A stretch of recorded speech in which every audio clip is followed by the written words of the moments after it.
216장 찬송하겠습니다. 찬송가 216장입니다.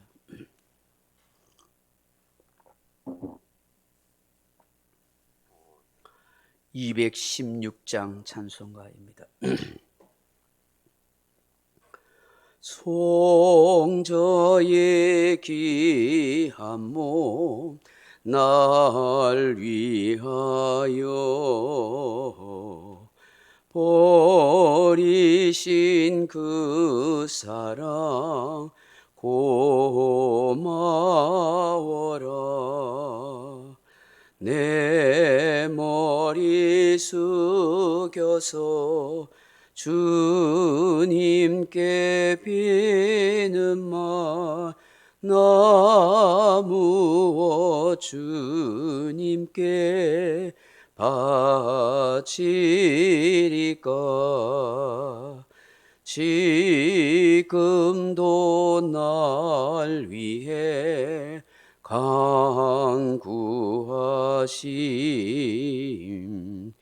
이 어떤 믿음이 없나니.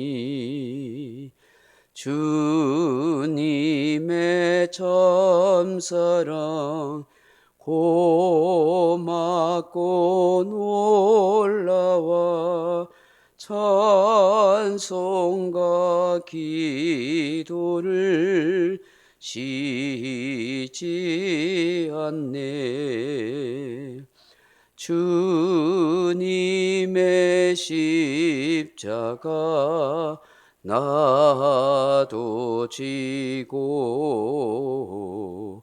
신실한 믿음과 마음으로 형제의 사랑과 친절한 위로를 네게 나 베풀게 하옵소서. 만가지 은혜를 받았으니 내 평생 슬프나 즐거우나 이 몸을 온전히 주님께 바쳐서 주님만 위하여 늘 살겠네. 아멘. 하나님 말씀 사도행전 17장 12절에서 15절 말씀까지입니다. 사도행전 17장 12절에서 15절 217페이지입니다. 같이 읽겠습니다. 그 중에 믿는 사람이 많고 또 헬라인의 기부인과 남자가 적지 아니하나 데살로니가에 있는 유대인들은 바울이 하나님의 말씀을 베레아에서도 전하는 줄 알고 거기도 가서 무리를 움직여 소동하게 하거늘 형제들이 곧 바울을 내보내어 바다까지 가게 하되 실라와 디모데는 아직 거기 머물더라. 바울을 인도하는 사람들이 그를 데리고 아덴까지 이르러 그에게서 실로와 디모데를 자기에게로 속히 오게 하라는 명령을 받고 떠나니라. 아멘. 사랑하는 성도 여러분, 사람이라는 글자의 한자어인 사람 인자를 보면 사람이란 어떤 존재이고 어떻게 살아야 하는지를 잘 보여줍니다. 정말 현명한 사람들이 기가 막히게 글자를 만들었다 하는 생각을 하게 됩니다. 사람이란 서로 의지하고 의존하고 도우며 살아야 할 존재다 하는 것입니다. 일찍이 하나님이 아담을 지어 놓으신 후에 사람은 홀로 살 수 없는 존재라고 여기셨습니다. 그래서 창세기 2장 18절에 보시면 여호와 하나님이 이르시되 사람이 혼자 사는 것이 좋지 아니하니 내가 그를 위하여 돕는 배필을 지으리라 하시니라 하셨습니다.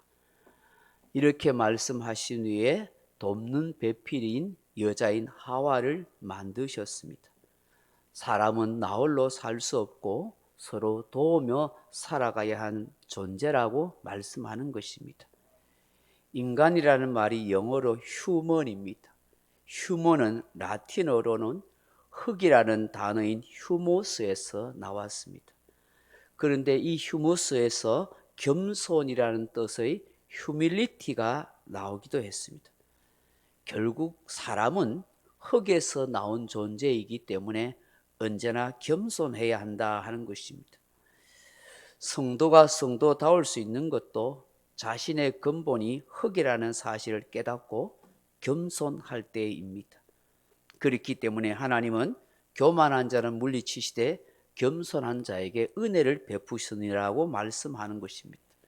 흙, 티끌, 먼지라는 자신의 근본을 알고 하나님 앞에 겸손하게 살아가는 것입니다. 겸손한 자는 나 홀로 잘났다고 사는 것이 아니라 남을 돕고 서로 도움받고 살아가는 존재인 것입니다. 오늘 본문을 통해서 우리가 아름답고 고귀한 사람 성도의 모습들을 보게 됩니다. 사도 바울 선교팀은 데살로니가에서보다 베레아에서 많은 영혼의 열매를 맺게 되었습니다. 베레아에 살던 사람이 훨씬 마음이 부드러웠고 인격적으로 성숙하였고 열린 마음들이었기 때문입니다. 하나님은 베레아에 택한 백성, 준비된 성도들을 많이 준비해 놓으셨습니다. 정말 다양한 사람들이 예수 믿게 되었습니다. 특히 헬라의 기부인과 남자들이 적지 않을 할 정도로 바울을 따르고 많은 영혼의 열매를 맺게 된 것입니다. 그런데 또다시 사단은 방해합니다. 사단의 나라가 깨어지고 무너지는 것을 방해하는 것입니다. 시기심에 젖어 있는 데살로니가 살던 유대인들이 아예 대놓고 원정을 와서 베레아에 있는 사람들을 선동하여 소동하게 만듭니다. 더 이상 복음을 전할 수도 없고 또다시 신변의 위협을 당하게 된 바울 선교팀입니다. 결국 그곳에 더 머무를 수 없었던 바울은 급하게 그곳에 있는 형제들의 도움으로 그 성을 빠져나와 바다에 이르게 됩니다. 너무 급한 나머지 함께 사역하였던 실로와 디모데는 같이 빠져나오지 못했습니다.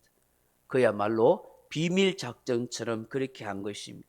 14절을 보십시오.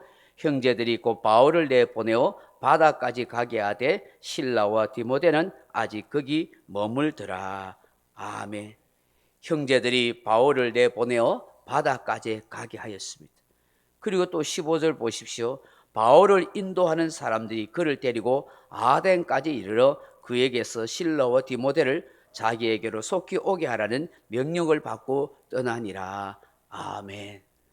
심지어 어떤 사람들은, 어떤 성도들은 바울을 데리고 또 바울과 동행해서 아테네, 지금의 그리스의 수도인 아테네, 아덴까지 같이 동참하고 동행하고 함께 준 것입니다.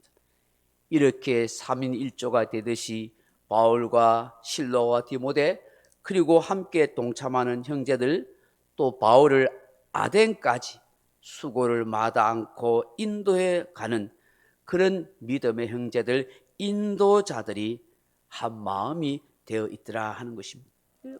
여러분, 이게 얼마나 귀한 모습들입니까? 한결같이 주님 나라를 위해서 협력을 아끼지 않는 믿음의 동력자들이요 성도들인 것입니다. 이 말씀이 생각납니다. 전도서 4장 12절 이하에 보면 두 사람이 함께 누우면 따뜻하거니와 한 사람이면 어찌 따뜻하랴. 한 사람이면 패하겠거니와 두 사람이면 맞설 수 있나니 세 겹처럼 쉽게 끊어지지 아니하느니라. 세상의 삶도 마찬가지입니다만 특히 우리 교회 그리스도인들은 더불어 같이 함께하고자 하는 마음이어야 합니다. 늘 이런 말이 생각나고 기억됩니다. 혼자 가면 빨리 가지만 함께 가면 멀리 가게 된다. 이 말처럼 유명한 일화가 있습니다. 선다싱이라는 인도의 선교사님이 계셨습니다. 하루는 눈 덮인 히말라야 산을 건너서 복음을 전하러 가야 했습니다. 길을 가다 보니 눈밭에 한 사람이 쓰러진 것이 발견되었습니다. 그냥 두고 가면 죽겠다는 생각이 들어 선다신 선교사님이 이 사람을 일으켜서 부축해서 그리고 업고 가려 했습니다. 그러나 너무나 힘들었습니다.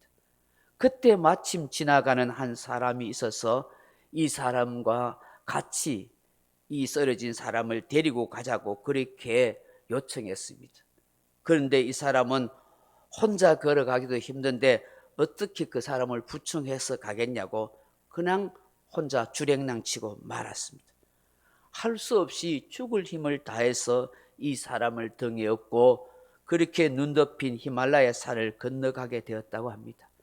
그런데 얼마나 갔을까요? 나 혼자 살겠다고 내뺀 그 사람이 선다싱 앞에 쓰러져 있었던 것입니다. 이미 이 사람은 사늘한 시신이 되어 있었습니다.